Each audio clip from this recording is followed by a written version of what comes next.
नमस्कार, मी सिया आपल्या चॅनलवर सगळ्यांचं स्वागत करते। आजचा विषय खूप मोठा आहे।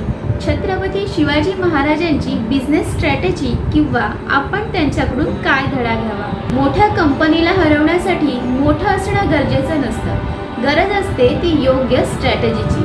छत्रपती शिवाजी महाराजांनी मुघलांसारख्या महासाम्राज्याला कसं हरवलं? तलवारीने नाही, डोक्याने।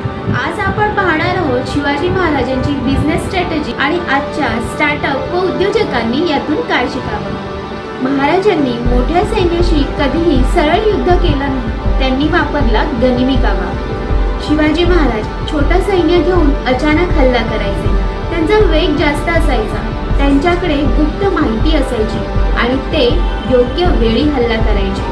आता यातून आपण काय शिकायचं? जर तुम्ही छोटा व्यवसाय करत असाल तर ॲमेझॉन किंवा मोठ्या ब्रँडच्या किमतीबरोबर स्पर्धा करण्यापेक्षा आधी तुम्ही लोकल मार्केट टार्गेट करा। पर्सनल कस्टमर सर्व्हिस द्या। मोठ्यांना हरवायचं असेल तर तुम्ही वेगळा व्हा। शिवाजी महाराजांनी आधी किल्ले बांधले आणि मजबूत केले, कारण किल्ले म्हणजे सुरक्षितता, नियंत्रण आणि सत्ता।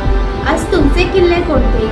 तुमचा ब्रँड, तुमचा विश्वास, तुमची टीम, तुमची डिजिटल उपस्थिती। फक्त विक्री नको, स्ट्रॉंग फाउंडेशन तयार करा। तुमच्या कर्मचाऱ्यांना फक्त सॅलरी देऊ नका, त्यांना विजन द्या, त्यांच्यावर विश्वास ठेवा, कारण strong team is equal to strong empire. त्या काळात समुद्राकडे कोणी लक्ष दिलं नव्हतं, पण शिवाजी महाराजांनी पहिलं नौदल उभारलं। फ्युचर ट्रेंड ओळखा, जो बदल आधी स्वीकारतो तोच पुढे जातो। छत्रपती शिवाजी महाराजांनी फक्त राज्य जिंकलं नाही, ते लोकांचा विश्वास जिंकायचे। त्यांचं बिझनेस मॉडेल होतं विश्वास, शिस्त आणि रणनीती। मोठं होण्यासाठी मोठी ताकद नको, मोठी विचारसरणी हवी।